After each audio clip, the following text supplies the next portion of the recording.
Hello, मैं सैयद जावेद हसन। बहारों फूल बरसाओ, मेरा महबूब आया है, मेरा महबूब आया है। हवाओं रागनी गाओ, मेरा महबूब आया है, मेरा महबूब आया है।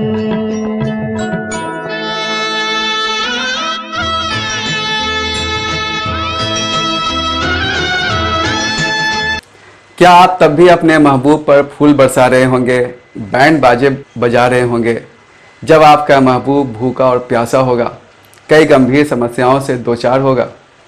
मुझे यकीन है आप ऐसा हरगिज़ नहीं करेंगे। लेकिन अपने देश में कुछ ऐसी ही तमाशेबाजी और जुमलेबाजी पिछले कुछ साल से होती आ रही है। 3 मई को भी यही हुआ था, जब डॉक्टर कोरोना वायरस से इन्फेक्टेड हो रहे थे और नर्सें पीपीई के लिए तरस रही थीं, तब इंडियन एयरफोर्स और नेवी के हेलीकॉप्टर से उन पर फूल बरसाए जा रहे थे।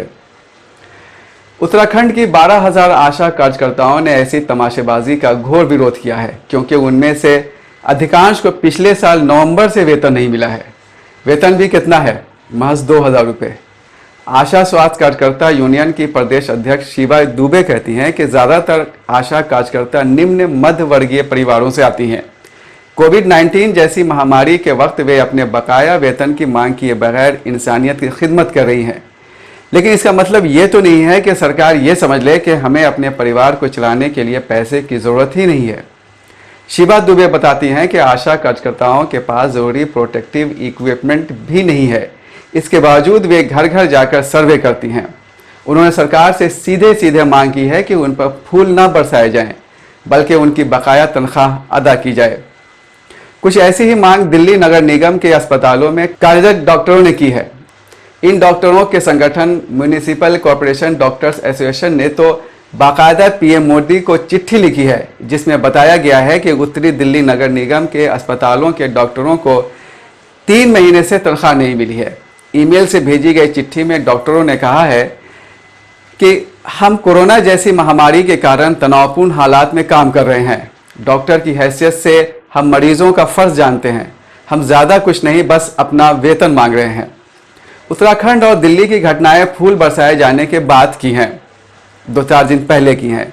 बिहार की नर्स जूली कुमारी ने मार्च के अंत में ही पीएम नरेंद्र मोदी और सीएम नीतीश कुमार को सोशल मीडिया पर एक वीडियो अपलोड करके अपना दुखड़ा सुनाया था। पटना स्थित Nalanda medical college and hospital यानी एनएमसीएच की नर्स जूली कुमारी ने अपने वीडियो मैसेज में कहा था, प्लीज़ प्लीज़ मोदी जी, हमारी सुनिए, हम मरने वाले हैं। आपने ये कैसा किट दिया है? इससे कोरोना मरीज का इलाज कैसे होगा? हम नहीं बच पाएंगे। इसके अलावा स्वास्थ्य विभाग द्वारा उपलब्ध कराए गए कॉमन सेफ्टी किट की गुणवत्ता पर सवाल उठाते हुए उन्होंने कहा था, इसकी क्वालिटी जैसी है वो हमें कोरोना से किसी एंगल से नहीं बचा सकती है। प्लीज़ प्लीज़ हमारी रिक्वेस्ट सुनिए। थाली बजाने से हम लोगों का मनोबल नहीं बढ़ेगा। हम कैसे ड्यूटी करेंगे? अपनी जान गंवा के? अस्पताल में कोरोना वायरस मरीजों के लिए बने आइसोलेशन वार्ड से जारी अपने वीडियो में जूली ने मांग की थी कि उन्हें उनके साथियों को पीपीई और N95 मास्क उपलब्ध कराया जाए ताकि उनकी जान बच सके। लेकिन जब सत्ता में बैठे लोगों का काम ताली बजवाकर और पुष्प वर्षा करवाकर ही चल जाता है, तो भला बुनियादी काम करने की ज़रूरत ही क्या है? यही वजह है कि आखिरकार एनएमसीएच और आईजीआईएमएस की 2 नर्सों को कोरोना वायरस ने जकड़ ही लिया। इसके अलावा भागलपुर के Jawaharlal Nehru medical college and hospital में आवश्यक किट नहीं होने की वजह से कोविड टेस्टिंग का काम बंद पड़ा है। यहाँ से कटिहार और बांका जिले से सैंपल की जांच होती थी, वो भी ठप पड़ी है। भागलपुर का ये वही हॉस्पिटल है जहाँ के 87 रेजिडेंट डॉक्टर अपनी ड्यूटी से लापता पाए गए हैं और उनसे जवाब तलब किया गया है। दूसरी तरफ राजधानी के प्रतिष्ठित Patna medical college and hospital में ग्लव्स और मास्क की मांग को लेकर सफाई कर्मी हंगामा कर चुके हैं। फिर कैसी फूलों की वर्षा? भारत के तमाम राज्यों में बड़ी संख्या में प्रवासी मजदूरों के आने का सिलसिला शुरू हो गया है। इसके साथ ही संक्रमित लोगों का आंकड़ा तेजी से बढ़ने लगा है। ऐसी संभावना है कि कोरोना संक्रमण के मामले में भारत बहुत जल्द चीन को पछाड़ दे। बोस्टन कंसल्टिंग ग्रुप का अनुमान है कि भारत में कोरोना मरीजों की संख्या जून के तीसरे हफ्ते तक पीक पर पहुंच जाएगी। इसके बाद ही लॉकडाउन को ख़त्म करने का सिलसिला शुरू होगा, जो सितंबर के दूसरे हफ्ते तक जारी रहेगा। यानी एक भयावह स्थिति की तरफ हम धीरे धीरे आगे बढ़ रहे हैं।